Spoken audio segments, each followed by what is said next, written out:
हरि ओम।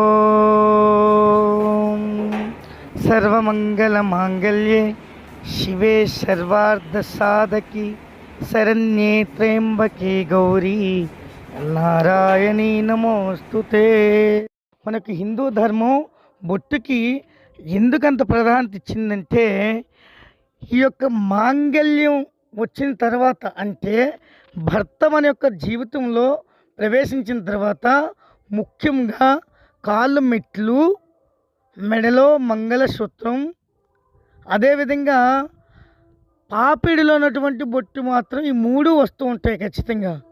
కానీ భర్త మరలా శివైక్యం చెందిన తర్వాత మంగళసూత్రాన్ని, అదేవిధంగా కాళ్ళు మెట్లని, అదేవిధంగా చేతి యొక్క గాజుల్ని, అదేవిధంగా నుదుటికి పసుపు రాయడం మనం తీసేస్తూ ఉంటాం. అదేవిధంగా ఐదోది ఏంటి, పాపిడిలో ఉన్నటువంటి బొట్టు మాత్రమే తీసేస్తాం. కానీ ఇక్కడ చాలామంది గమనించవలసినటువంటి విషయం ఏంటంటే, పాపిడిలో ఉన్న బొట్టుతో పాటు కనుబొమ్మల మధ్యన అంటే నుదుటి మీద పెట్టుకున్న బొట్టు కూడా తీసేస్తున్నారు. నుదుటి మీద బొట్టుకి ఈ పాపిడిలో బొట్టుకి తేడా ఏమిటి? నుదుటిన ఉన్నటువంటి బొట్టే అమ్మవారి దగ్గర పూజ చేసి మనం పెట్టుకుంటాం. అదేవిధంగా చిన్నప్పటి నుంచి మనం పెట్టుకుంటాం. మరి పాపిడిలోని బొట్టు ఎప్పుడు వస్తుంది? భర్త వచ్చిన తర్వాత వస్తుంది.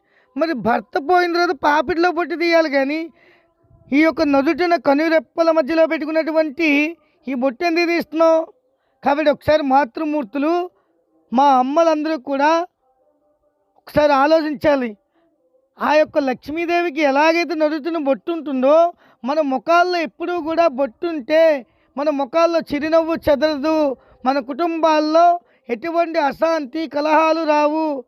కాబట్టి మనందరం కూడా లక్ష్మీదేవిలాగా కలకల్లాడాలని చెప్పి కోరుకుంటున్నాం.